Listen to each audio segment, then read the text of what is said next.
দুনিয়ার মানুষ অনেকেই সেই স্ত্রী মা বাবার প্রতি জুলুম করেন, বেইনসাফি করেন।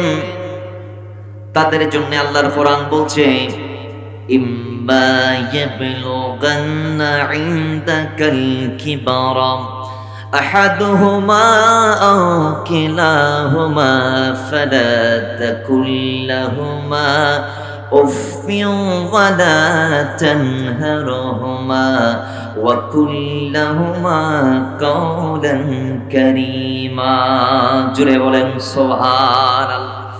আল্লাহ পাক ডাক দিয়ে বলে, উম্মত খবরদার, এই বান্দা খবরদার, মা বাবা অথবা বাবা উভয়জনকে কিংবা একজনকে হোক, মা অথবা বাবা অথবা মা বাবা আহাদুহুমা কিলাহুমা, একজনকে বা উভয়জনকে বৃদ্ধ অবস্থায় যদি তুমি পেয়ে যাও, ইম্মা ইয়াবলুগান্না ইনদাকাল কিবার, বৃদ্ধ অবস্থায় যদি তাদের দেখা তুমি পাও, তাইলে এমন ভাবে খেদমত করো যে খেদমতের মধ্যে ঘাটতি নাই, যে খেদমতের মধ্যে কমতি নাই, যে খেদমত আল্লাহর নবীর কদমে না এসো ওয়াইসাল কারণী হয়ে আল্লাহ রাসূলের দরবারে মকবুল বলতে পেরেছেন। কথা বলেন ঠিক কিনা?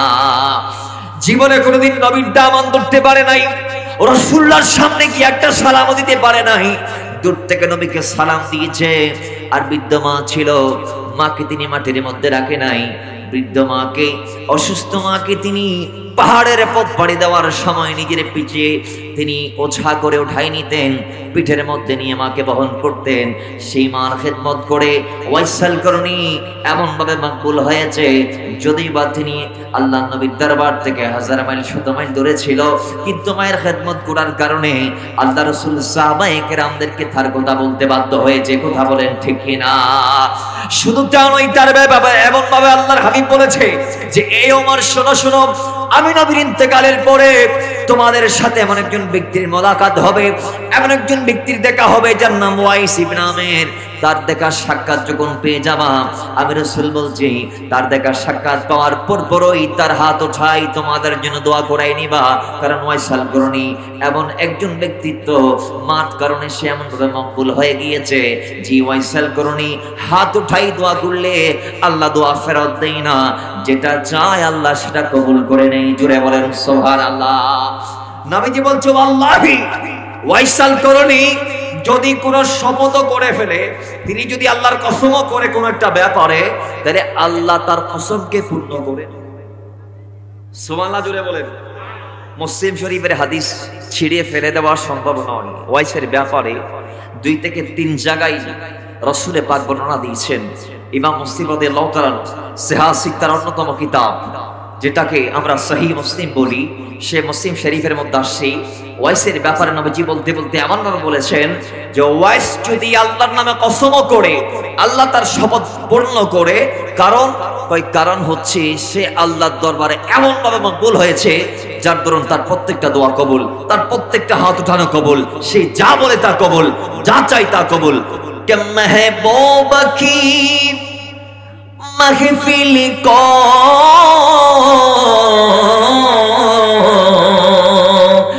महबूबे सजाते हैं, महबूबे सजाते हैं, आते हैं वही जिनको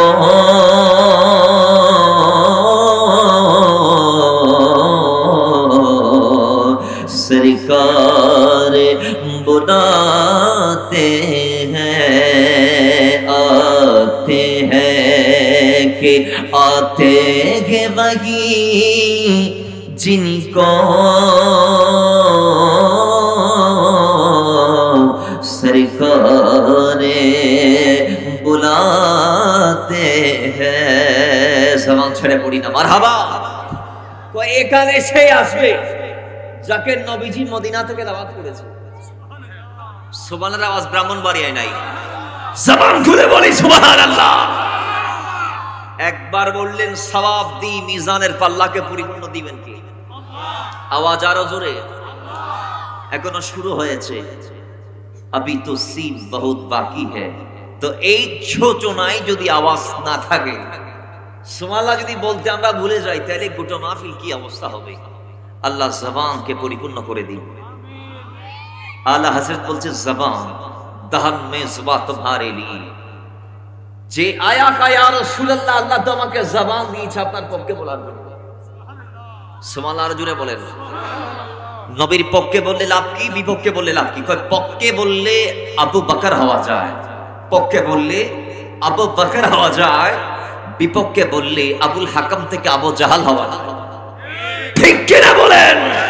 তো নবীর পক্ষে বলতে আমরা চাই কি চাই না?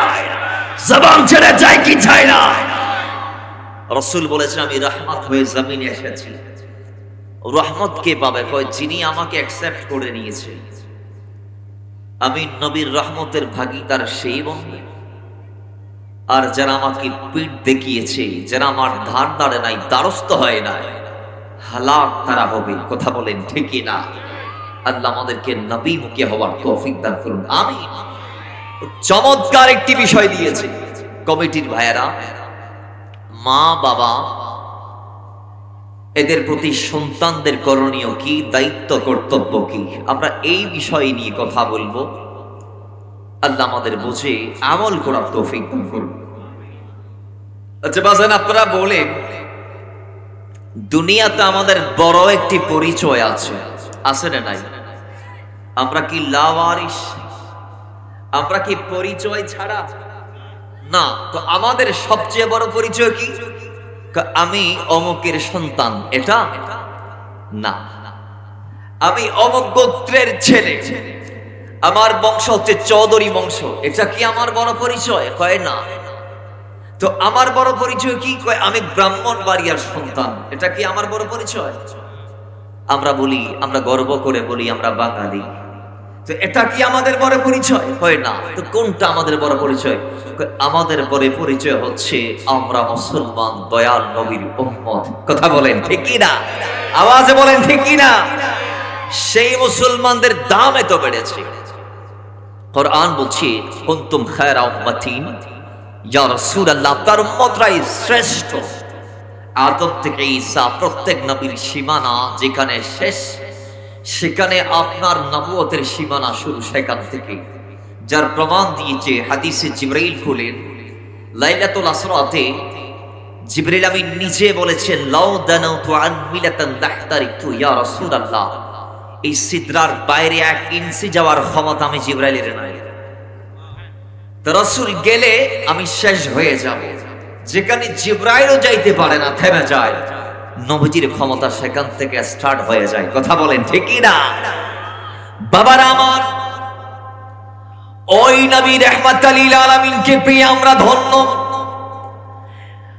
জমিনবাসী আমরা ধন্য হয়েছি। রাসূলুল্লাহর গোলাম হয়ে, উম্মত হয়ে এই মুসলমানদেরকে আল্লাহ শ্রেষ্ঠত্ব দিয়েছেন। এভাবে কয় শ্রেষ্ঠ নবীকে আল্লাহ জমিনে তাদের মাঝে দিয়েছেন, শ্রেষ্ঠ উম্মত তাদেরকে বানালেন। নয় নয় নয় নয়, শ্রেষ্ঠ কিতাব কুরআন আল্লাহ নবীর মাধ্যমে আমাদেরকে দিয়ে দিলেন। জোরে বলেন ঠিক কিনা?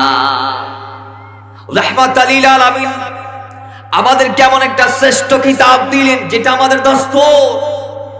ও মুসলমান, ওই দস্তুরের মধ্যে আল্লাহ নিজে এলান দিচ্ছি সূরা আসরাম। এই সূরার আরেকটি নাম সূরা বনী ইসরাইল। এই সূরা বনী ইসরাইলের 23 নং আয়াতের মধ্যে আল্লাহ সুবহানাহু ওয়া তাআলা ডাক দিয়ে বলে বিসমিল্লাহির রহমানির রহিম, ওয়া ক্বাদা রাব্বুকা আল্লা তা'বুদু ইল্লা ইয়্যাহু ওয়া বিল ওয়ালিদাইনি ইহসানা। জুড়ে বলেন সুবহানাল্লাহ। আল্লাহ পাক ডাক দিয়ে বলে ওয়া ক্বাদা রাব্বুকা, ইয়া রাসূলুল্লাহ, ও নবী, আপনার উম্মতদেরকে আমি আল্লাহর পক্ষ থেকে একটি প্রত্যাদেশ, নির্দেশ আমি আল্লাহ এলান দিলাম। রাসূলে সে নির্দেশটা এভাবে, যে বান্দা জমিনে গিয়েছে ওই বান্দাকে আপনি বলে দিন জমিনের মালিক আছে একজন, তিনি হচ্ছে আমি আল্লাহ। বলুন জমিনের মালিক কে? আসমানের মালিক কে? আমাদের মালিক কে? আমাদের খালিক কে? ইবাদতের মালিক কে? আমরা সিজদা করি কাকে? রুকু দেই কার কদমে? বাবার আমার, ওই আল্লাহ ডাক দিয়ে বলে, ইয়া রাসূলুল্লাহ, উম্মতদেরকে বলে দিন আমার জমিনে গিয়ে ইবাদত যদি করতে হয় তাহলে আমি আল্লাহর করতে হবে, সিজদা যদি দিতে হয় আমাকে দিতে হবে, রুকু যদি করতে হয় আমার জন্য করতে হবে। ইয়া রাসূলুল্লাহ, নামাজ যদি দাঁড়াইতে হয় তাইলে একমাত্র আমি আল্লাহর জন্য দাঁড়াইতে হবে। এই জন্য আল্লাহ বলেছেন অন্যত্র, ইয়াকা না'বুদু ওয়া ইয়াকা নাস্তাঈন ইহদিনাস সিরাতাল মুস্তাকিম। জুড়ে বলেন সুবহান। আল্লাহ বলে, ইয়া রাসূলুল্লাহ, তাদেরকে বলে দিন, আয় আল্লাহ, অমনিব আমরা তোমার ইবাদত করি, আমরা তোমার কাছে আশ্রয় প্রার্থনা করি। তুমি আসমানের মালিক, আমার মালিক, জমিনের মালিক। আল্লাহ, তোমার জমিনে এসে ইবাদত যদি করতে হয় তোমার করব, রিয়াজত যদি করতে হয় তোমার করব, ডাকতে যদি হয় তোমাকে ডাকবো। আল্লাহ বলে, আমার ডাকলে ডাকি, উদউনি আস্তাজিব লাকুম। জোরে বলেন সুবহান। এ বান্দা, দুনিয়াতে অনেক ডেকে নৈরাশ হয়েছস, নেতার পিছন পিছন ঘুরেছস, বক্তার পিছনে পিছনে ঘুরে নৈরাশ হয়ে গেলি, বাবার পিছনে ঘুরে সফলতা পাস নাই, বন্ধুর পিছনে সময় কাটে সফলতা পাস নাই, বন্ধুরে পাস নাই। আমি আল্লাহ তোরে কে এলান দিলাম, শুনে নে, আমি আল্লাহর ডাক পেয়ে যাবি। জোরে বলে। কারণ কয়, দুনিয়ার সবাই ঠকাইলেও আল্লাহ ঠকায় না, দুনিয়ার সবাই ঠকাইলেও ঠকায় না। তার প্রমাণ কি? কয় আব্দুল্লাহ ইবনে মুবারক, আব্দুল্লাহ ইবনে, জগৎ শ্রেষ্ঠ একজন আল্লাহর ওলি। আমি আমার বিষয় ছোট হয়ে যাচ্ছি বোঝানোর জন্য, আপনাদের ঈমানটা মজবুত করার জন্য কথাগুলো বুঝি।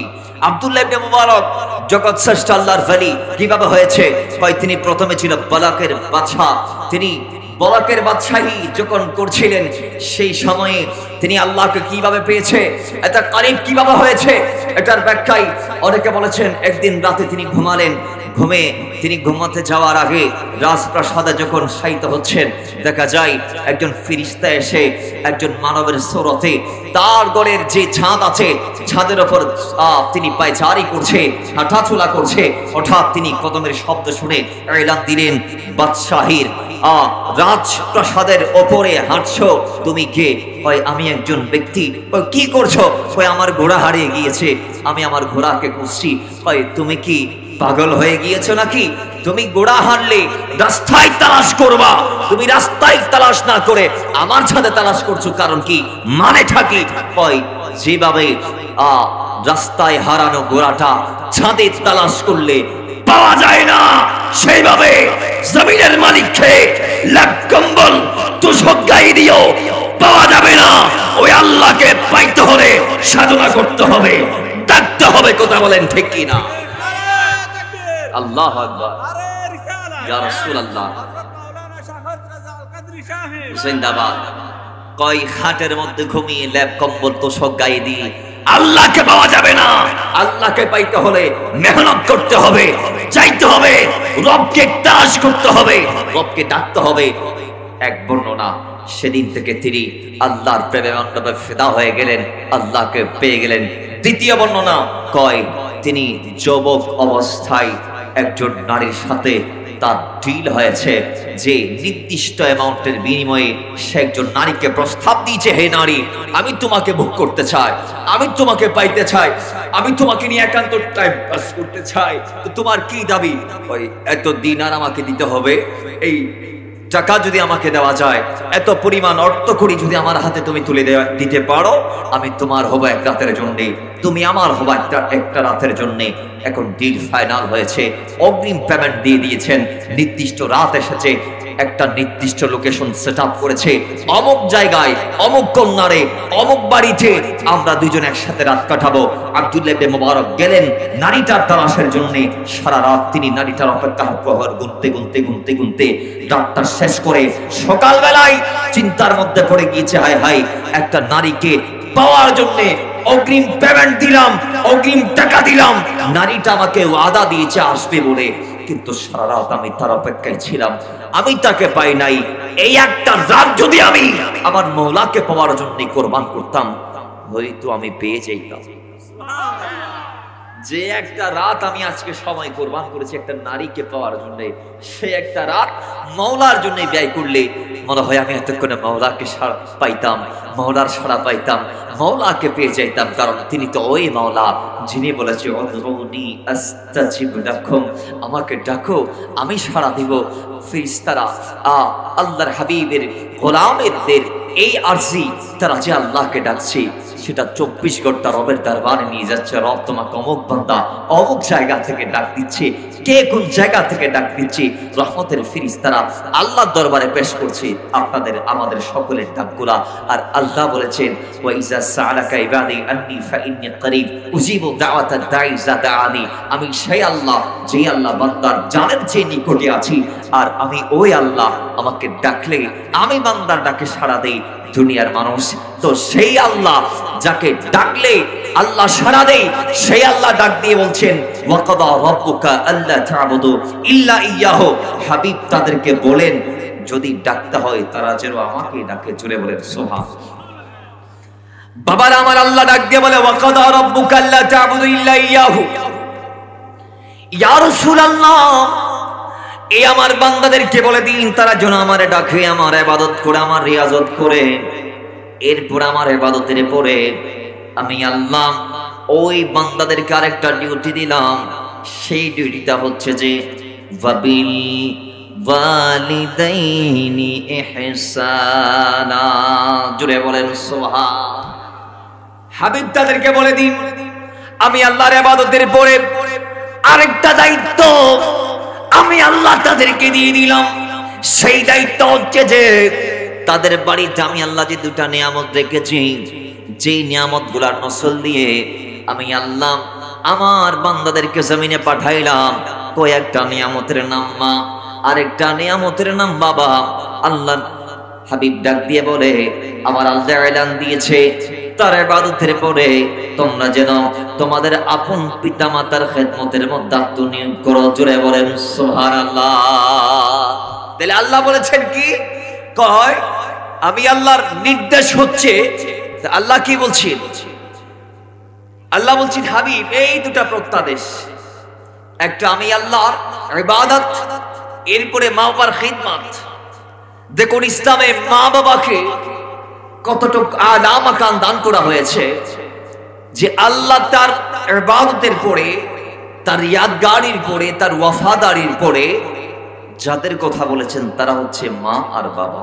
সুবহানাল্লাহ। জোরে বলে এত শান যাদের ওছা, আল্লাহ যাদেরকে এত শান দিয়েছে, দুঃখজনক হলেও সত্য আজকে সেই শান ওয়ালা মা বাবাকে মুসলিমদের পরিবারে, আমি বিধর্মীদের কথা বলছি না, মুসলমানদের পরিবারে আজকে বৃদ্ধ অবস্থায় সেই মা বাবাদেরকে জিল্লত দেয়া হচ্ছে, কষ্ট দেয়া হচ্ছে। ওয়াল্লাহি আল্লাহর কসম করে বলছি, আল্লাহর কসম করে বলছি, আল্লাহর কসম করে বলছি, তাওহীদ দিয়ে বলছি, 3 বার আমি ইকরার করেছি, 3 বার তাকরার করেছি, আমি তাওহীদ দিয়ে বলছি প্রত্যেকটা মুসলমানদের পরিবারে বেশ কম সবার ঘরে আজকে মা বাবাকে জিল্লতের জিন্দেগি আজকে যাপন করতে হচ্ছে। আজকে মুসলমানদের মা বাবারা সম্মান পাচ্ছে না, উপযুক্ত তাদের সন্তানদের থেকে বৃদ্ধ অবস্থায়। কথা বলেন ঠিক কি না? এই বিয়ের আগে যতদিন বেলা ততদিন বাবারা আমার, দুনিয়ার মানুষ অনেকেই সেই স্ত্রী মা বাবার প্রতি জুলুম করেন, বেইনসাফি করেন। তাদের জন্য আল্লাহর কোরআন বলছে ইম্মা ইয়াবলুগান্না ইনদাকাল কিবারা আহাদুহুমা আও কিলাহুমা ফালা তাকুল লাহুমা উফফিন ওয়ালা তানহারহুমা ওয়া কুল লাহুমা কাওলান কারীমা। জোরে বলেন সুবহানাল্লাহ। আল্লাহ পাক ডাক দিয়ে বলে উম্মত খবরদার, এই বান্দা খবরদার, মা বাবা অথবা মা অথবা বাবা উভয়জনকে কিংবা একজনকে হোক, মা অথবা বাবা অথবা মা বাবা আহাদুহুমা কিলাহুমা, একজনকে বা উভয়জনকে বৃদ্ধ অবস্থায় যদি তুমি পেয়ে যাও, ইম্মা ইয়াবলুগান্না ইনদাকাল কিবার, বৃদ্ধ অবস্থায় যদি তাদের দেখা তুমি পাও, তাইলে এমন ভাবে খেদমত করো যে খেদমতের মধ্যে ঘাটতি নাই, যে খেদমতের মধ্যে কমতি নাই, যে খেদমত আল্লাহর নবীর কদমে না এসো ওয়াইসাল কারণী হয়ে আল্লাহ রাসূলের দরবারে মকবুল বলতে পেরেছেন। কথা বলেন ঠিক কিনা? জীবনে কোনোদিন নবীর দামান ধরতে পারে নাই, রাসূলুল্লাহর সামনে গিয়ে একটা সালাম দিতে পারে নাই, দূর থেকে নবীকে সালাম দিয়েছে। আর বৃদ্ধ মা ছিল, মাকে তিনি মাটির মধ্যে রাখে নাই। বৃদ্ধ মাকে, অসুস্থ মাকে তিনি পাহাড়ের পথ পাড়ি দেওয়ার সময় নিজের পিঠে তিনি ওঝা করে উঠাই নিতেন, পিঠের মধ্যে নিয়ে মাকে বহন করতেন। সেই মার খেদমত করে ওয়াইসাল করণী এমন ভাবে মকবুল হয়েছে, যদি বা তিনি আল্লাহ নবীর দরবার থেকে 1000 মাইল 100 মাইল দূরে ছিল, কিন্তু মায়ের খেদমত করার কারণে আল্লাহ রাসূল সাহাবায়ে কেরামদেরকে তার কথা বলতে বাধ্য হয়েছে। কথা বলেন ঠিক কিনা? শুধু তা নয়, তার বাবা এমন ভাবে আল্লাহর হাবিব বলেছে যে এই ওমর শোনো শোনো, আমি নবীর ইন্তেকালের পরে তোমাদের সাথে এমন একজন ব্যক্তির মোলাকাত হবে, এমন একজন ব্যক্তির দেখা হবে যার নাম ওয়াইস ইবনে আমের। তার দেখা সাক্ষাৎ যখন পেয়ে যাবা, আমি রাসূল বলছি তার দেখা সাক্ষাৎ পাওয়ার পরপরই তার হাত উঠাই তোমাদের জন্য দোয়া করাই নিবা। কারণ ওয়াইসাল করণী এমন একজন ব্যক্তিত্ব, মার কারণে সে এমন ভাবে মকবুল হয়ে গিয়েছে যে ওয়াইসাল করণী হাত উঠাই দোয়া করলে আল্লাহ দোয়া ফেরত দেয় না, যেটা চায় আল্লাহ সেটা কবুল করে নেয়। জুড়ে বলেন সুবহানাল্লাহ। নবীজি বলছে আল্লাহি ওয়াইসাল করণী যদি কোন শপথ করে ফেলে, তিনি যদি আল্লাহর কসমও করে কোন একটা ব্যাপারে, তাহলে আল্লাহ তার কসমকে পূর্ণ করে। সুবহানাল্লাহ জুড়ে বলেন। মুসলিম শরীফের হাদিস ছিড়িয়ে ফেলে দেওয়া সম্ভব নয়। ওয়াইসের ব্যাপারে 2 থেকে 3 জায়গায় রাসূল পাক বর্ণনা দিয়েছেন। ইমাম মুসলিম রাদিয়াল্লাহু তাআলা সিহাহ সিত্তার অন্যতম কিতাব, যেটাকে আমরা সহিহ মুসলিম বলি, সে মুসলিম শরীফের মধ্যে আসছে। ওয়াইসের ব্যাপারে নবীজি বলতে বলতে এমন ভাবে বলেছেন যে ওয়াইস যদি আল্লাহর নামে কসম করে, আল্লাহ তার শপথ পূর্ণ করে, কারণ হচ্ছে সে আল্লাহর দরবারে এমন ভাবে মকবুল হয়েছে যার দরুন তার প্রত্যেকটা দোয়া কবুল, তার প্রত্যেকটা হাত উঠানো কবুল, সে যা বলে তা কবুল, যা চাই তা কবুল। তো কিভাবে? আমরা একটু জানতে চাই আল্লাহ তার দোয়াটা কেমন ভাবে কবুল করেছে। তার সমস্ত শরীরের মধ্যে ছিল শ্বেত রোগের দাগ, যেটাকে আমরা ধবল রোগ বলি। যে রোগ যার গায়ে থাকে সেই রোগীকে আমরা বলি ধবল রোগী, বা ইত্যাদি ইত্যাদি, শ্বেত রোগী ইত্যাদি ইত্যাদি আমরা বলি। সাদা সাদা সাদা সাদা যাদের গায়ে দাগ থাকে তাদেরকে আমরা শ্বেত রোগী বলি। ওই ওয়াইস ইবনে আমেরও ছিল শ্বেত রোগী। আল্লাহ সুবহানাহু ওয়া তাআলা তার এই দাগকে দূর করে দিচ্ছেন কিভাবে দেখেন। এক বর্ণনার মধ্যে আসছে তার মা দোয়া করেছে, আরেক বর্ণনার মধ্যে আসছে তিনি হাত উঠিয়ে বলেছে আল্লাহ আমার দাগগুলো দূর করে দাও। আল্লাহ সমস্ত দাগ মুহূর্তে দূর করে দিয়েছে। ওয়াইস ডাক দিয়ে বলে মাওলা আমি বললাম তুমি শুনলা, সমস্ত দাগ দূর করে দিলা, হবে না হবে না হবে না। ওই কারণ কি? ওই কারণ হচ্ছে একটাই। কারণটা কি? ওই আল্লাহ যদি সমস্ত দাগ চলে যায়, আগামী কাল আমার মাথায় থাকবে না যে এক সময় ওয়াইসের সমস্ত শরীরটা দাগে ভরপুর ছিল, আল্লাহ দয়া করেছে দাগ দূর হয়েছে। এটা কালকে ওয়াইসের মনে থাকবে না, পরশু ওয়াইসের মনে থাকবে না, পরের দিন ওয়াইসের মনে থাকবে না, 1 মাস পর ওয়াইস বলে যাবে, 1 বছর পর ওয়াইস বলে যাবে। আল্লাহ 1 দিনার পরিমাণ দাও আমার হাতের উপর তুমি দিয়ে দাও, যাতে আমি হাত দেখলে তোমার শুকর আদা করতে পারি যে এক সময় 1 দিনার পরিমাণ যে দাগ আছে শ্বেত রোগের দাগ, এই দাগটা ওয়াইস ইবনে আমেরের সমস্ত শরীরে ছিল, আর আল্লাহ দয়া করেছে সমস্ত দাগ দূর করে দিয়েছে। সঙ্গে সঙ্গে আল্লাহ 1 দিনার পরিমাণ দাগ দিয়ে দিলেন। সুবহানাল্লাহ পড়বেন না? তাহলে তার দোয়া এমন ভাবে কবুল হয়। কেমন ভাবে কবুল হয়? আরেকটা ওয়াকিয়া বাবার আমার, মদিনার মধ্যে যখন দুর্ভিক্ষ দেখা দিয়েছিল, সেই সময়ে ইয়েমেন থেকে একটা জাহাজ ভর্তি রসদ নিয়ে ইয়েমেন থেকে ব্যক্তিরা যাচ্ছে মদিনার দিকে।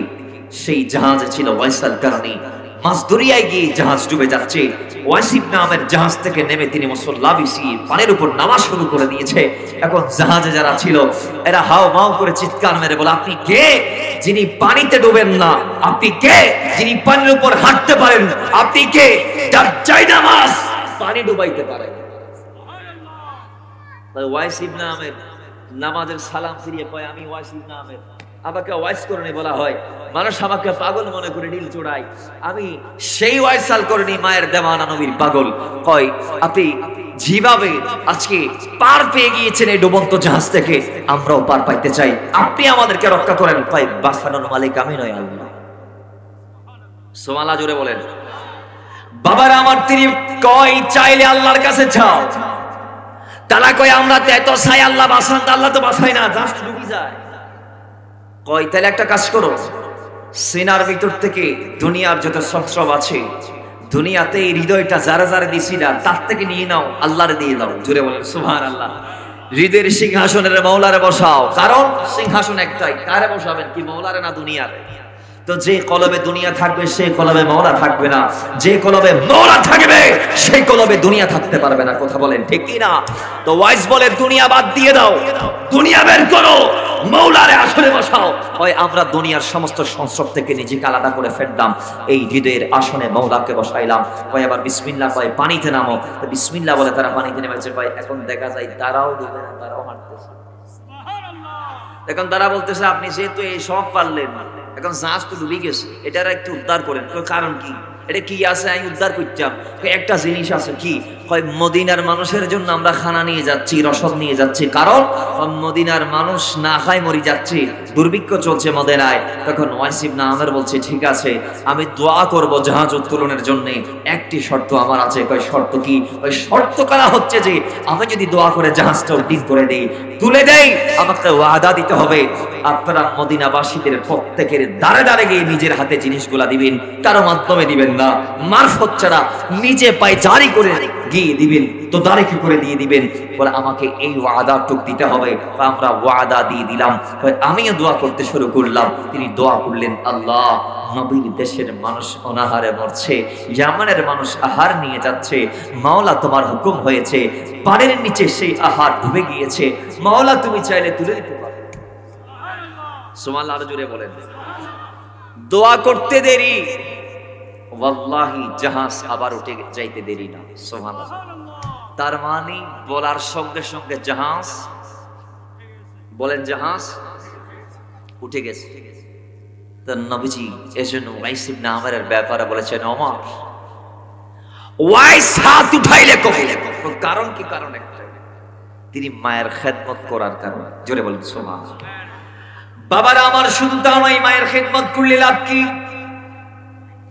মায়েশার হাদিস ইমাম বাইহাকি শুআবুল ঈমানের মধ্যে নোট করেছেন, মিশকাতুল মাসাবির মধ্যে 419 নং পৃষ্ঠার মধ্যে এসেছে হাদিসটি। বাবা আয়েশা قالت قال رسول الله صلى الله عليه وسلم قال دخلت الجنة فسمعت فيها قراءة قلت من هذا فقالوا حارس بن نعمان كذلكم البر كذلكم البر। একটু জোরে বলেন না সুবহানাল্লাহ। রাসূল ডাক দিয়ে বলে, উম্মত শোনো, আমি নবী যখন জান্নাতে গেলাম, জান্নাতে আমি যখন জান্নাতের পুরো কামরাগুলো আমি ঘুরে ঘুরে দেখছিলাম, ওই সময়ে আমি জান্নাত থেকে কোরআনে পাকের তেলাওয়াতের শব্দ শুনতে পাইলাম। জান্নাতের তেলাওয়াতের শব্দ শুনে, কোরআন তেলাওয়াতের শব্দ শুনে আমি ফেরেশতাদেরকে এলান দিলাম, ফেরেশতারা আমি জানতে চাই এই জান্নাতের মধ্যে কোরআন তেলাওয়াত করছেন কে? জোরে বলেন সুবহানাল্লাহ। এই ফেরেশতারা জান্নাতে কোরআন পাঠ করে কে? আমি জানতে চাই। ফেরেশতারা ডাক দিয়ে আমাকে বলেছে, ইয়া রাসূলুল্লাহ, আপনার উম্মতের ভিতর একজন ব্যক্তি আজকে জান্নাতে কোরআন তেলাওয়াত করছে। ইয়া রাসূলুল্লাহ, সে আর কেউ নয়, সে হচ্ছে আপনার উম্মতের অমুক ব্যক্তি, যার নাম হচ্ছে হারিস ইবনে নুমান। জোরে বলেন সুবহানাল্লাহ। হারিস ইবনে নুমান, আল্লাহু আকবার বলেন। দুনিয়াতে থাকাকালীন জান্নাতে কোরআন তেলাওয়াত করছেন, দুনিয়াতেও আছে, জান্নাতেও আছে। নবীজি বলছেন কারণ কি? কারণ একটাই, এটা তার সৎ কাজের বিনিময়, উজরত আল্লাহ দিচ্ছেন। তো এভাবে কেন? কারণ দুনিয়াতে তিনি ছিলেন সবচেয়ে বেশি মায়ের কদর করনেওয়ালা। তার মানে দুনিয়াতে তিনি মায়ের খেদমত বেশি বেশি করেছেন উম্মতের ভিতরে।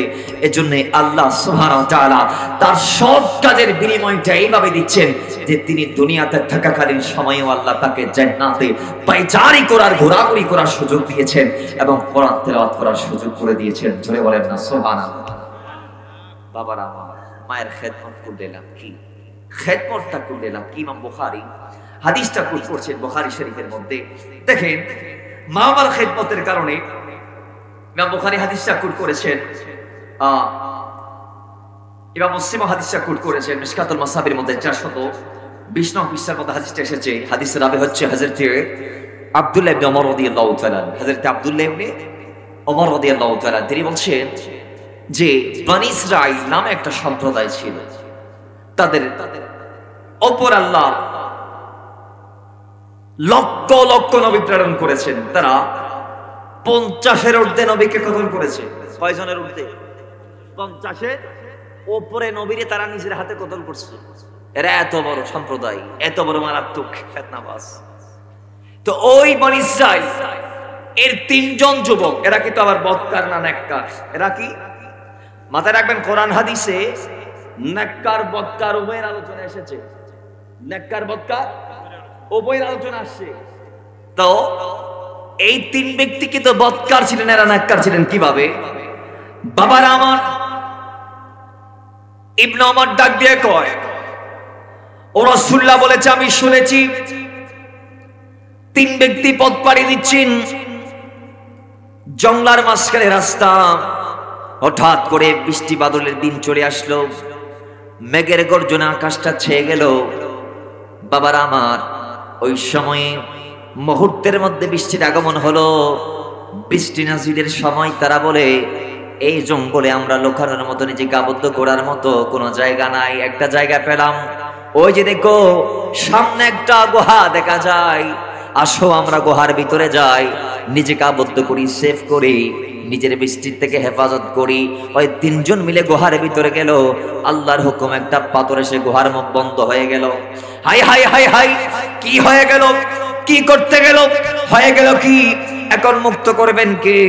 বর্তমান সময় আমরা যখন ফেসে যাই, আমরা যখন আটকে যাই, বাইরে কল দেই, ভাই আমাদেরকে উদ্ধার করে নিয়ে যায়, নেতারা কল দিলে উদ্ধার করে নিয়ে যায়, থানারা কল দিলে উদ্ধার করে নিয়ে যায়, বাবারে কল দিলে উদ্ধার করে নিয়ে যায়। সেই সময় হ্যান্ডফোন ছিল না, স্মার্টফোন ছিল না, অ্যান্ড্রয়েড ছিল না, আইফোন ছিল না। বাবারা আমার, সেই সময় মিডিয়ার কল্যাণ আমরা যেগুলা বর্তমানে ফেস করছি, ইউজ করছি, সেগুলো একটাও ছিল না। কোনো যোগাযোগের মাধ্যম ছিল না। সেই সময় একটা যোগাযোগের মাধ্যম ছিল, সেই মাধ্যমটার নাম হচ্ছে দোয়া। যে দোয়ার মাধ্যমে বান্দারা মাওলার সাথে যোগাযোগ করত।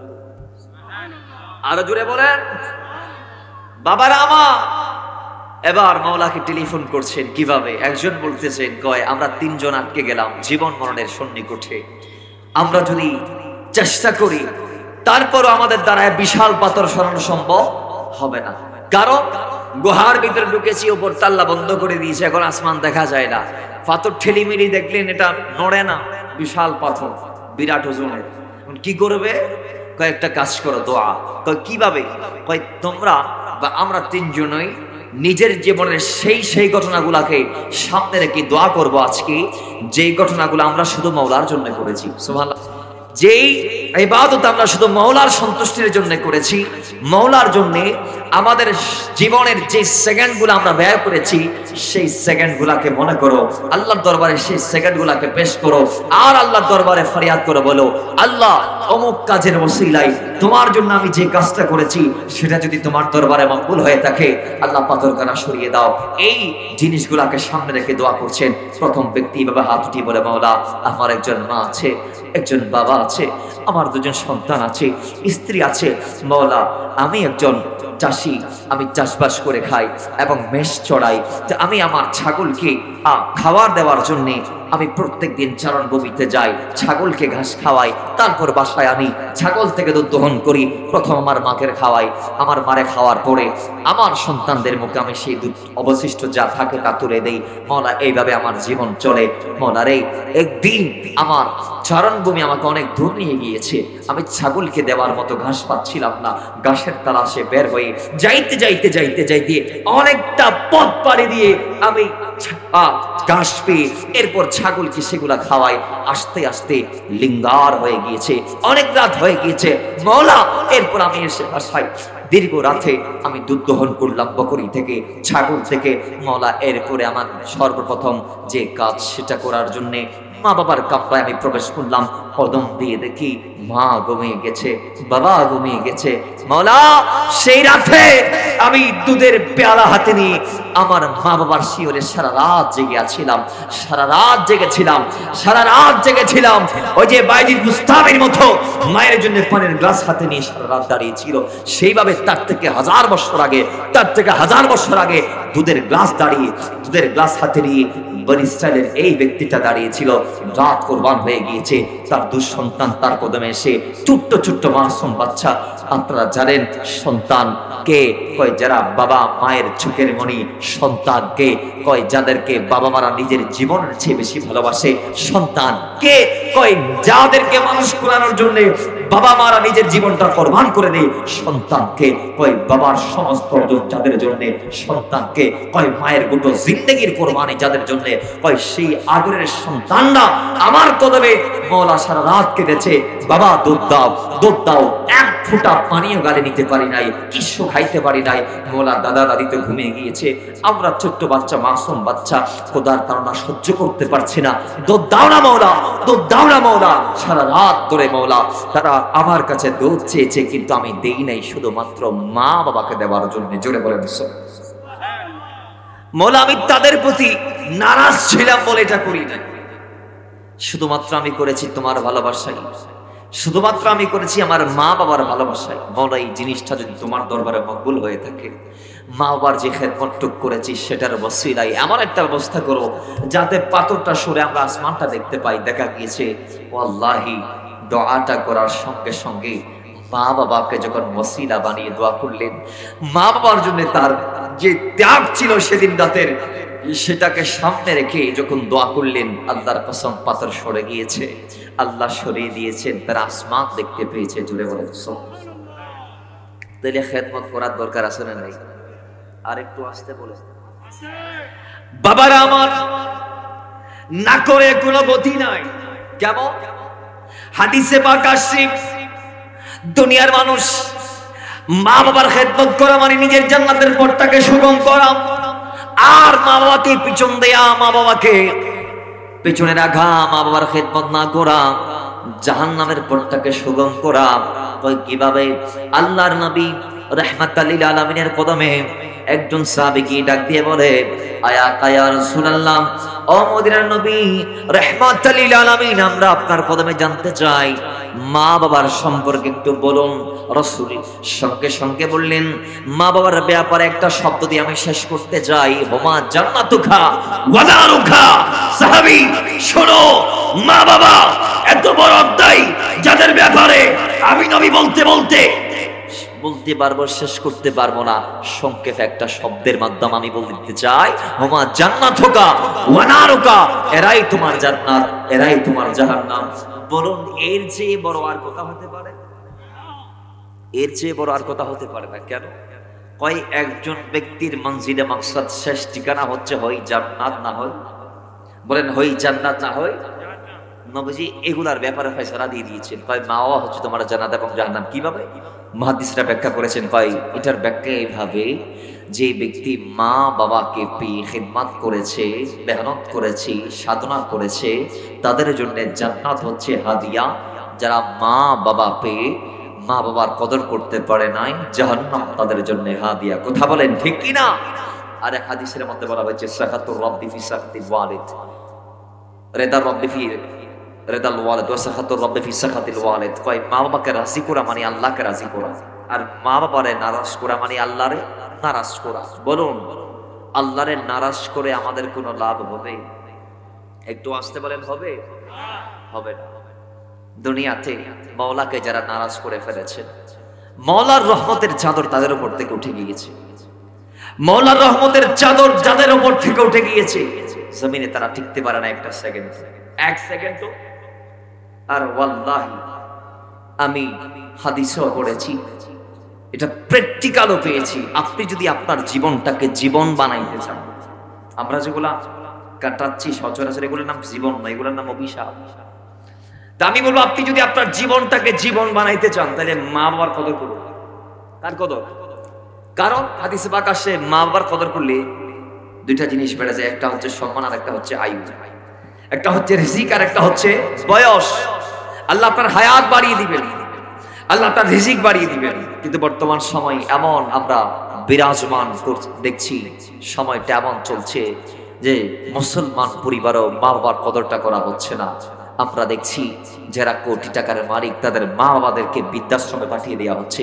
যারা কোটি টাকার মালিক তাদের মা বাবাদেরকে লক্ষ লক্ষ টাকা ভর্তুকি দিয়ে বৃদ্ধাশ্রমে দেওয়া হচ্ছে।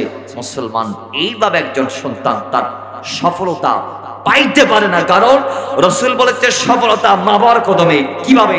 নবীজি হাদিসে পাকের মধ্যে এলান দিয়েছে, এক সাহাবী আল্লাহর নবীর কদমে গেলেন, ডাক দিয়ে কয়, আই আকা ইয়া রাসূলুল্লাহ আন্নাল জাহিমাতা জাইরান নবী সাল্লাল্লাহু আলাইহি ওয়াসাল্লাম ফাকালা ইয়া রাসূলুল্লাহ আরাদতু আন আকজুয়া ওয়া কাদ জিতু আস্তাশিরুকা ফাকালা হাল লাকা মিন উম্মিন ক্বালা নাম ক্বালা ফাআলজামহা ফাইন্নাল জান্নাতা ইনদা রিজলিহি। ইমাম আহমদ ইবনে হাম্বল রাদিয়াল্লাহু তাআলা মুসনাদের মধ্যে বর্ণনা করেছেন, ইবনে নাসাই নোট করেছেন নাসাই শরীফের মধ্যে, ইমাম বাইহাকি শুআবুল ঈমানের মধ্যে নোট করেছেন হাদিসখানা, এবং মিশকাতুল মাসাবির মধ্যে 421 নং পৃষ্ঠার মধ্যে আসা হাদিসখানা যে জাহিমা নাম একজন ব্যক্তি নবীর কদমে গেলেন, ডাক দিয়ে বললেন, ইয়া রাসূলুল্লাহ আমার মন আমাকে বলছে আমি যুদ্ধের ময়দানে যাব, আপনার পক্ষে তরবার ধরব, আপনার পক্ষে জিহাদ করব, আমি শহীদ হতে চাই। ইয়া রাসূলুল্লাহ আমি এই ব্যাপারে আস্তাশিরুকা ইয়া ওয়াকাত জিতু আস্তাশিরুকা ইয়া রাসূলুল্লাহ আমি পরামর্শটুকু আপনার সাথে করতে এসেছি, আপনার যে হুকুম বলুন, আমি কি করব নাকি করব না, আমি কি যাব না যাব না, আমার যাওয়ার ব্যাপারে আপনার সম্মতি আছে কি নাই। ফাকালা ইয়া রাসূলুল্লাহ ফাকালা আল্লাহর নবী সঙ্গে সঙ্গে বললেন, হাল্লাকা মিন উম্মিন তুমি যুদ্ধের ময়দানে যাবা, ভালো কথা বলো তোমার কি মা আছে? সুবহানাল্লাহ। বাবার আমার সাহাবী ডাক দিয়ে বলে, ইয়া রাসূলুল্লাহ নাম আছে, ও নবী আমার মা আছে। ও রাসূলুল্লাহ বলে, ফালজামাহা আমি তোমার জন্য একটা সুন্দর উপদেশ দিচ্ছি, উত্তম জিনিস দিচ্ছি, সেটা হচ্ছে তুমি তোমার মায়ের কদমে যাও। ফাইনাল জান্নাত ইনদা রিজলিহি কারণ তোমার জান্নাত যুদ্ধের ময়দানে নয়, তোমার জান্নাত মক্কায় নয়, মদিনায় নয়, আমি নবী বলছি তোমার জান্নাত আল্লাহ তোমার মায়ের কদমের নিচে রেখে দিয়েছেন। জোরে বলেন সুবহানাল্লাহ। তোমার জান্নাত কোথায়? তোমার মায়ের কদমের নিচে। তোমাকে যুদ্ধের ময়দানে গিয়ে তরবারি হাতে নিতে হবে না, অস্ত্র ধরতে হবে না, বর্ম তোকা যুদ্ধের পোশাক পরিধান করা লাগবে না, তুমি মায়ের কদর করো, জান্নাত পেয়ে যাবে। আমাদের এখানে আমরা যারা মুসলমান বর্তমানে হজের যে অর্থ করি তেমন বেশি দরকার নাই। হজ করার জন্য বর্তমানে একটু কমে আসছে। গত বছর তো 7-8 লাখ 9 লাখ 10 লাখ লেগেছে, কিন্তু এই বছর একটু কমেছে এবং হজের নিবন্ধন অলরেডি স্টার্ট হয়ে গিয়েছে, শীঘ্রই বন্ধ হয়ে যাবে। তো দেখুন আমরা যদি হজ করতে যাই এই সময় 7 লাখ টাকা অন্তত লাগবে।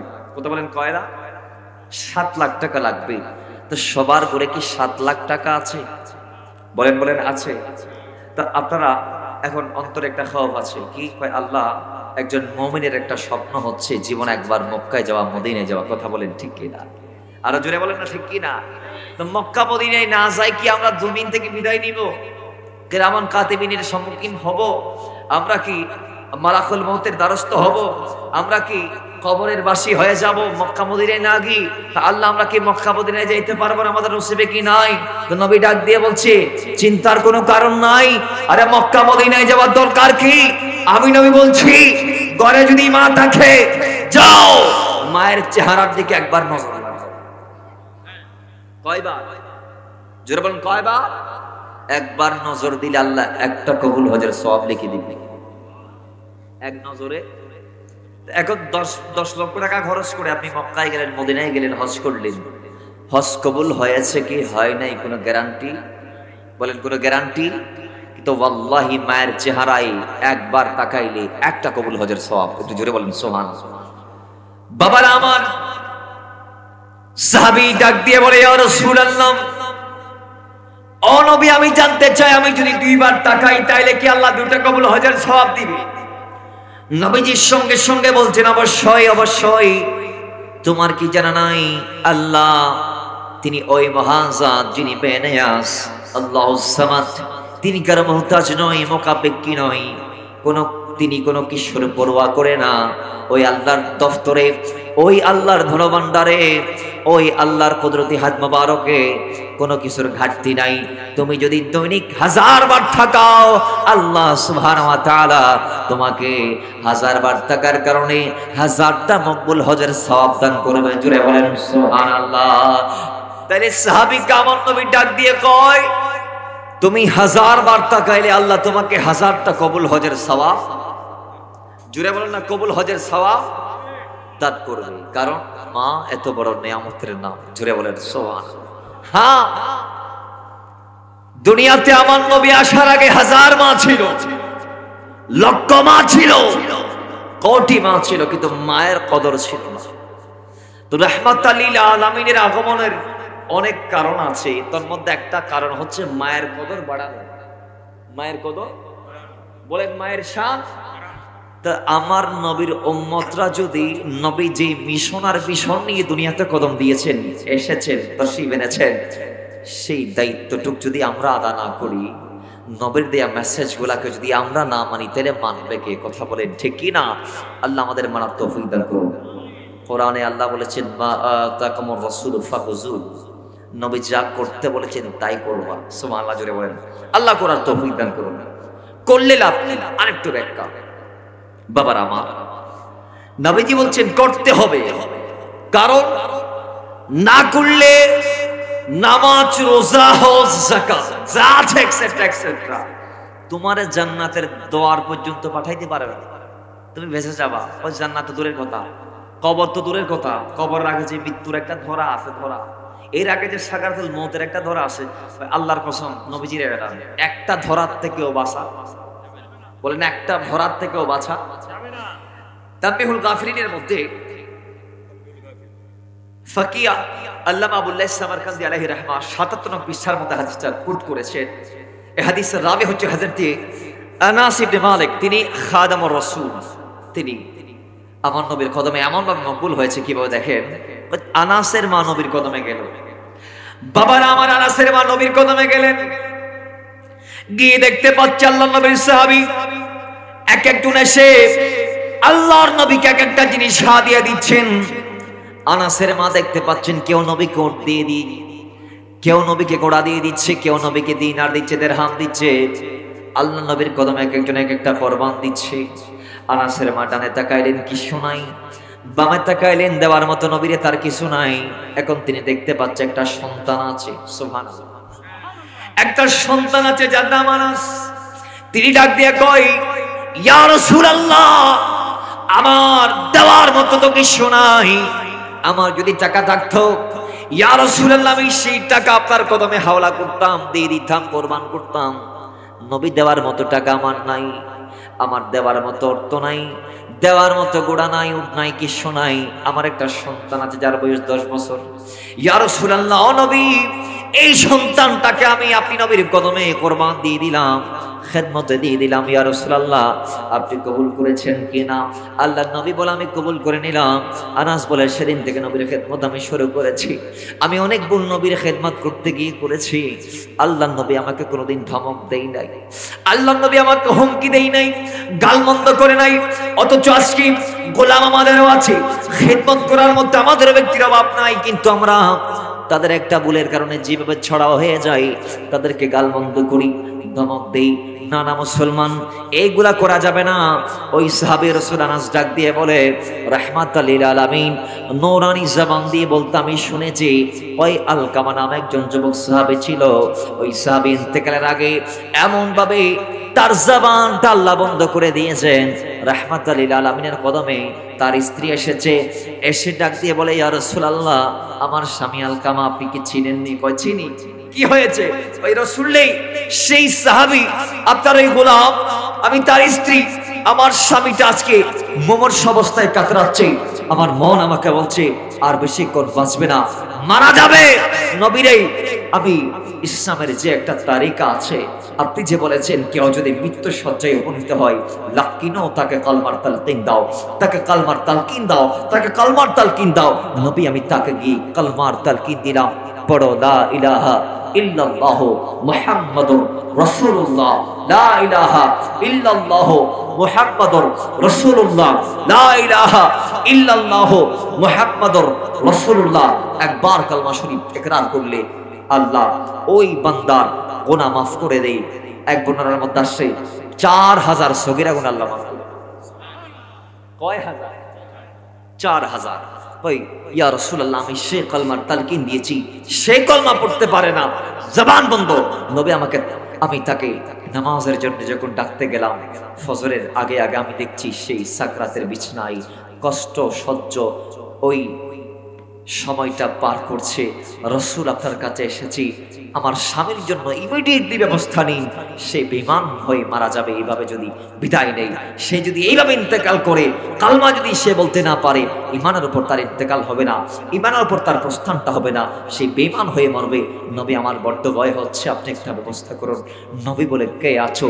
4 জন সাহাবী লাব্বাইক বললেন। একজন হযরতে আলী, একজন হযরতে বেলাল, একজন হযরতে আম্মার, আরেকজন হযরতে সালমান রাদিয়াল্লাহু তাআলা। 4 জন সাহাবী লাব্বাইক বলার সঙ্গে সঙ্গে নবী তাদের কাঁধে দায়িত্ব তুলে দিলেন, যাও আমার গোলাম আলকামার বাসায় যাও, তাকে কালমার তালকিন দাও। তোমাদের দায়িত্ব হচ্ছে তাকে কালমা শরীফটা ইকরার করানো, বলানো, পাঠ করানো। জুড়ে বলেন সুবহানাল্লাহ। বাবারা আমার 4 জন মিলে গেলেন, একজনের পর একজন চেষ্টা করলেন। অনেকক্ষণ চেষ্টার পরে তারা পারে নাই, ব্যর্থ হয়ে তারা পড়ে বেলালের মাধ্যমে নবীর কদমে সংবাদ পাঠাইলেন। বেলাল গিয়ে আল্লাহর নবীর কদমে ডাক দিয়ে বলে, ইয়া রাসূলুল্লাহ, ও রাহমাতাল লিল আলামিন, যে কাজের জন্য আপনি পাঠিয়েছেন সেই কাজটা করতে পারি নাই। মাশাআল্লাহ। তো মাশাআল্লাহ, আমাদের নাকি প্রধান বক্তা, প্রধান আকর্ষণ, প্রধান মেহমান, তিনি তাশরীফ আনছেন। আল্লাহ পাক ওনার খেদমত আবারি হাজিরি কবুল আর মঞ্জুর করুন, সবাই পড়ি আমিন। তো বাবারা আমার, আমি শর্টকাট করে আলোচনা শেষ করার চেষ্টা করবো ইনশাআল্লাহ। দেখো, ওই সময়ে বেলাল ডাক দিয়ে বলে, ইয়া রাসূলুল্লাহ, যে কাজ দিয়ে পাঠিয়েছেন সেই কাজ আমরা পূর্ণ করতে পারি নাই। তো বলে, আমরা অনেক চেষ্টা করেছি কালমার তালকিন দেওয়ার জন্য, কিন্তু পারি নাই, বাধ্য হয়ে আপনাকে খবর দিতে এসেছি। বেলাল, আমি নবী জানতে চাই, আমাকে কয়েকটা মেসেজ তুমি দিবা, কয়েকটা উত্তর আমি তোমার থেকে নিব। কই ইয়া রাসূলুল্লাহ বলুন। কই আমি জানতে চাই সে কি নামাজ কেমন পড়তো। কই ইয়া রাসূলুল্লাহ, সেই ব্যাপারে আমাকে প্রশ্ন না করে তার মাকে জিজ্ঞেস করলে মনে হয় বেটার হবে। তার ঘরে কি মা আছে? কয় আছে। গেলেন, কয় তার মাকে ডেকে নিয়ে আসো। যাও। গেলেন, বাড়িতে গিয়ে নবীর একটা সালাম দিলেন। তবে আল্লাহ নবী একটা ইখতিয়ার তার মাকে দিয়েছিলেন বেলালের মারফতে। সেটা কিভাবে? সেটাই ভাবে নবীজি বলেছিলেন, হে বেলাল, তুমি গিয়ে তার মাকে আমি নবীর সালাম দিবা, আর বলবা সে যদি আসতে পারে তাহলে আসবে, যদি আসতে না পারে, শেখে জানি যদি হয়ে যায়, তাহলে আসার দরকার নাই, সে বাড়িতে থাকবে, আমি নবী হেঁটে তার কাছে যাব। আরো জোরে বলে। আমাদের এলাকায় মেম্বার চেয়ারম্যান আছে না নাই? বলেন বলেন, আছে না নাই? আমাদের এলাকায় চেয়ারম্যান আছে না? অনেক চেয়ারম্যান বৃদ্ধ ব্যক্তিদেরকে কয় রিশাদ করি লই আই, কিয়েত করি বিচারের জন্য। অমুকের বাপরেটা কয়তে বেশি অসুস্থ, কয় রিশাদ তুলে লই আন, গাড়িতে করে লই আন। বলে আসে না নাই? সিস্টেম রাসূল শিখিয়েছিল উম্মতদেরকে, বিচার কিভাবে হবে, জাস্টিফাই কিভাবে করবেন, যাচাই বাছাই কেমনে করবেন। নবীজি বলছেন, বেলাল যাও তার মাকে আমার সালাম দাও, যদি আসতে পারে আসতে বলো, যদি আসতে না পারে সমস্যা নেই, আসার দরকার নাই, আমি যাব। জুড়ে বলেন সুবহানাল্লাহ। বাবার আমার বেলাল গেলেন, মাকে সালাম দিলেন, মেসেজ এটা হুবহু কপি করলেন। রাসূল বলেছে, এই এই এই এই আপনাকে আসতে বলেছেন, আসতে না পারলে সমস্যা নাই, নবী আসবে। মা কি বলছে? মা বলছে, বেলাল নবী কেন আসবে? মালিক গোলামের কাছে আসে না, গোলাম মালিকের কাছে যায়। মা, নবী এইভাবে বলেছেন, নবীজি বলেছেন আপনি আসতে পারলে আসেন, নাইলে নবী আসবে। মা বলে, নবী আসবে এ কথা বাদ দিয়ে দাও, গোলামের দরবারে মালিক আসে না, বরং গোলাম মালিকের দরবারে যায়। একটু জোরে বলেন সুবহানাল্লাহ। কয় বেলাল চলো, আমাকে নাও। নিয়ে গেলেন কোথায়? নবীর কাছে। নবী বললেন, মা আমি একটু জাস্টিফাই করার জন্য এনেছি, আপনি বেয়াদবি নেবেন না। মা আপনি বলুন সন্তানের সালাত সম্পর্কে। মা ডাক দিয়ে বলে, ইয়া রাসূলুল্লাহ, নবীরে আমার সন্তান 100 নামাজ পড়েছে, কোনো ঘাটতি নাই, আমি মাপ দেখি নাই, ঘাটতি আমি পাই নাই। বলুন মা, তার রোজা সম্পর্কে আমি জানতে চাই। নবী 100 কোনো ঘাটতি নাই। সাদকা কি জানতে চাই, দান কেমন করতো? কয় ইয়া রাসূলুল্লাহ, এমন ভাবে সে দান করতো 2 হাত ভরে ইসলামের জন্য, আমি গুণে সম্ভব করব, আমি গুণে শেষ করতে পারতাম না, এমন দানবীর আমার সন্তান ছিল। নবীজি ডাক দিয়ে বলে, মা সব ঠিক আছে, তার উপর আল্লাহ রাজি থাকার কথা, আমি নবীও রাজি থাকার কথা, কিন্তু মা আপনি বলুন, আপনি মা তার উপর সন্তুষ্ট কিনা, রাজি কিনা, একটু জোরে বলেন না সুবহান। আমি সব পাইলাম, এবার বলুন আপনি তার উপর রাজি কিনা। কয় ইয়া রাসূলুল্লাহ আমি নারাজ। আমি বলে আর বলার দরকার না, আমি কারণ পেয়েছি। কারণ হচ্ছে সেই স্ত্রীর উপর আমাকে প্রাধান্য দেয় নাই, সে বউকে প্রমোট করেছে, আমাকে প্রমোট করে নাই, সে আমার উপর স্ত্রীকে মর্যাদা দিয়েছে। নবী এই একটা কারণে আমি তার উপর নারাজ। নবী সঙ্গে সঙ্গে বলেন, বেলাল যাও, কোনো কারণ আর জিজ্ঞেস করার দরকার নাই, নিঃসন্দেহে সেই অবস্থায় জাহান্নামে হয়ে জমিন থেকে যাবে, আমি নিশ্চিত বাবা আমি জানি। এইভাবে যদি তার প্রস্থান হয়, ইন্তেকাল হয়, তাহলে সে জান্নাত পাবে না। যাও, তো তাকে আল্লাহ দুনিয়ার জমিন থেকে যাওয়ার পর জাহান্নামের আগুন দিয়ে যেহেতু জ্বালাবেন, আমি নবী একটু আগ থেকে জ্বালায় ফালাই তাকে। যাও জঙ্গলার মধ্যে যাও, কিছু কাঠ লাকড়ি জোগাড় করো। ইয়া রাসূলুল্লাহ, মা ডাক দিয়ে বলছেন, কেন লাকড়ি কেন? কয় আপনার সন্তানকে জ্বালানোর জন্য। রাসূল এই কথা বলার সঙ্গে সঙ্গে মা চোখের পানি ছেড়ে দিয়েছে। কয় ইয়া রাসূলুল্লাহ, কাকে? আমার আদরের দুলাল আলকামাকে জ্বালাবেন? কয় হ্যাঁ। নবী এটা কেমনে সম্ভব? কেমনে সম্ভব হবে না, আপনি যদি তাকে মাফ না করেন, আমি নবী তো দুনিয়ার আগুন দিয়ে জ্বালাচ্ছি, আল্লাহ তো তাকে কবরে জাহান্নামের আগুন দিয়ে জ্বালাবে। জাহান্নামের আগুন মারে দুনিয়ার আগুন থেকে কোটি গুণ বেশি মারাত্মক ভয়াবহ। ঝুড়ে বলেন না নাউযুবিল্লাহ। মা যদি মাফ করবেন সে বেঁচে যাবে, মাফ না করলে সে হালাক হবে, গোমরা হবে, জাহান্নামী হবে, আগুনের খাওয়ার হবে। মা ডাক দিয়ে বলে, ইয়া রাসূলুল্লাহ, আমি আর নিয়ন্ত্রণ করতে পারছি না নিজেকে। রাসূল আসমানে আল্লাহকে, জমিনে আপনি রাসূলকে, আর উপস্থিত সাহাবী সবাইকে সাক্ষ্য রেখে আমি বললাম, আমি আমার ছেলেকে মাফ করে দিলাম, আমি তার উপর রাজি হয়ে গেলাম, আমি তার উপর সন্তুষ্ট হয়ে গেলাম, আমি তারা মাফ করে দিয়েছি। নবী বলে, বেলাল তাড়াতাড়ি যাও। মা কি আমার সামনে চক্ষু লজ্জায় বলেছে নাকি অন্তর থেকে বলেছে? এই জিনিসটুক জানার জন্য একটু মায়ের কাছে, একটু আলকামার কাছে যাও। বেলাল বলে, আমি দৌড় মারলাম, এক দৌড়ে আমি গেলাম আলকামার বাসায়। গেট পর্যন্ত গিয়ে আমি শব্দ শুনছি, ঘরের ভেতর থেকে আলকামা কালমা পড়ছে, লা ইলাহা ইল্লাল্লাহ মুহাম্মাদুর রাসূলুল্লাহ। সবাই পড়ি সাল্লাল্লাহু তাআলা আলাইহি ওয়াসাল্লাম। ওই আলকামা সেদিন কালমা পড়ে জান্নাতের টিকিট নিয়ে জমিন থেকে জান্নাতে চলে গিয়েছে। রাসূল আসলেন, গোসল দিলেন, কাফন পরালেন, জানাজার মাঠে নিলেন। জানাজার মাঠে নিয়ে রাসূল ডাক দিয়ে বলেন, আজকে তোমরা এই আলকামার কবরের শেষ কীর্তন করা পর্যন্ত কেউ বাসায় যাবা না, সবাই মিলে তাকে আমরা কবরস্থানে নিয়ে যাব। নিয়ে গেলেন। নবী বলে, এবার শোনো। তার কাফন দাফন শেষ করার পর নবী বলছে, এই আলকামা সাহাবী রাসূল, কেমন সাহাবী যাদের ব্যাপারে গাউসে আজমকে জিজ্ঞেস করা হয়েছে, হে আব্দুল কাদের জিলানী, আপনি এত বড় শানদার একজন ব্যক্তি, আপনি নিজে বলেছেন আল্লাহ আপনাকে 24,000 কারামত দান করেছেন, তার মধ্যে সর্বনিম্ন কারামত হচ্ছে মুর্দাকে জিন্দা করা, সর্বোচ্চ কারামত হচ্ছে জমিনে দাঁড়িয়ে চাঁদ সরোজের সাথে কথা বলা। আল্লামা ইমাম শাতনুফি আলাইহির রাহমা বাহজাতুল আসরার শরীফের মধ্যে এই ওয়াকিয়া নোট করেছেন। এই বাহজাতুল আসরারের প্রত্যেকটা সনদ এত শক্তিশালী, সুলাসি, রুবাই, অনেকগুলা বর্ণনা বাহজাতুল আসরারের মধ্যে আসছে। এই কিতাবের মধ্যে গাউসে আজম নিজে এলান দিয়েছে, আমার সর্বোচ্চ মাকান আল্লাহ আমাকে এইভাবে দিয়েছে, আমি জমিনে আর চাঁদ সরোজ আসমানে, আমি জমিন থেকে তাদের সাথে কথা বলেছি। সর্বনিম্ন হচ্ছে মুর্দারে জিন্দা করা। তো ওই গৌসে আজমের কারামত দেখি মানুষ তারে জিজ্ঞেস করছে, হুজুর আপনি বলুন, আপনি দামি না সাহাবারা দামি? তিনি বলছে মাআযাল্লাহ আলিয়াযুবিল্লাহ, আল্লাহর কাছে আশ্রয়, আউযু বিল্লাহি মিনাশ শাইতানির রাজিম, আল্লাহর কাছে ফানা চাই। নবীর সাহাবী এদের 11টি তাবাকাত আছে। আল্লামা আব্দুল হক মুহাদ্দিস দেহলভী আলাইহির রহমা বলেছেন সাহাবীদের 11টি তাবাকাত আছে।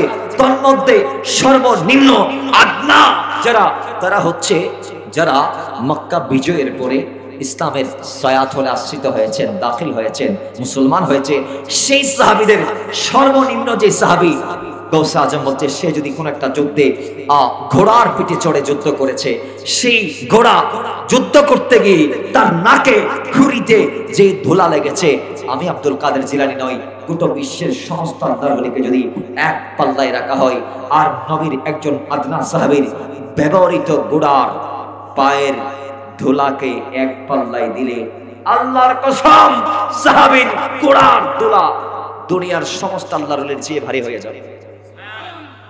সেরকম সাহাবী যাদের ব্যাপারে নবী বলেছেন আসহাবি কান নুজুম ফাবিআইহিম ইহতাদাইতুম, তোমরা তাদেরকে অনুসরণ করো, হেদায়েত পেয়ে যাবে। বাবার আমার, সেই সাহাবীদের ভিতর অন্যতম একজন সাহাবী আলকামার ব্যাপারে নবীজি বলছেন, সাহাবীরা দেখো তোমাদের ভাই আলকামাকে, সে আমার গোলাম, সে নামাজ ছাড়ে নাই, রোজা ছাড়ে নাই, সাদকা বাদ দেয় নাই। সে সাহাবী এত মাকামাত হাসিল করার পরও মাকে শুধু প্রমোট না করার কারণে, স্ত্রীকে মার উপর প্রাধান্য দেওয়ার কারণে আজকে ইন্তেকালের সময় সে বেজে গিয়েছে, জবান বন্ধ। সেই মৃত্যু সজ্জায় জবান করে কলমাটা পড়ার শক্তি হারিয়ে ফেলেছিল, কিন্তু মা তাকে মাফ করার কারণে তার জবান আল্লাহ খুলে দিয়েছে, এরপর কলমা তাকরার করতে পেরেছে। এখান থেকে শিক্ষা নাও, কিয়ামত পর্যন্ত আনেওয়ালাদের জন্য আমি নবী মেসেজ দিলাম, যদিও তোমরা দুনিয়াতে নামাজি, রোজাদার, হাজি, গাজী সব আছে, কিন্তু মাথায় রেখো, মাকে যদি মূল্যায়নটা না দিতে পেরেছো, তাহলে তোমার নামাজ ইন্তেকালের আগে তোমাকে ঈমান দিয়ে কবরে পাঠাইতে পারবে না, তোমার রোজা তোমাকে ইন্তেকালের আগে ঈমানদার বানিয়ে কবরে পাঠাইতে পারবে না। যাওয়ার সময় যদি কলমা মুখে নিয়ে যাইতে চাও তাকে, তাইলে মা বাবাকে তার উত্তম জাযাটা দাও, মা বাবাকে আল্লাহ যেভাবে দিতে পড়েছেন সেইটা দাও, মা বাবাকে উপযুক্ত সম্মানটা দাও। কারণ আল্লাহ নিজেই তার কথার পর মা বাবার কথা বলেছেন। আল্লাহ বলেছেন ওয়াকাদা রাব্বুকা আল্লা তা'বুদু ইল্লা ইয়্যাহু ওয়া বিল ওয়ালিদাইনি ইহসানা। আল্লাহ পাক তার ইবাদতের পর যেই মা বাবার খেদমতের কথা বলেছেন, আল্লাহ আমাদেরকে সেই মা বাবার খেদমত করার তৌফিক দান করুন, আমিন। পরিশেষে মাহফিল কমিটিকে সুন্দর এই বিশাল বাগানকে সাজানোর জন্য মোবারকবাদ জানিয়ে, অত্র মাহফিল কমিটির ডাকে সাড়া দিই, যারা আজকে এসে প্যান্ডেলের নিচে বসে আছেন, আপনাদেরকে মোবারকবাদ জানিয়ে প্রত্যেকের শুকর আদা করে আজকের মতো দোয়াছি এখান থেকে বিদায় নিচ্ছি। ওয়া মা আলাইনা ইল্লাল বালাগ। আসসালামু আলাইকুম ওয়া রাহমাতুল্লাহি তাআলা ওয়া বারাকাতুহু।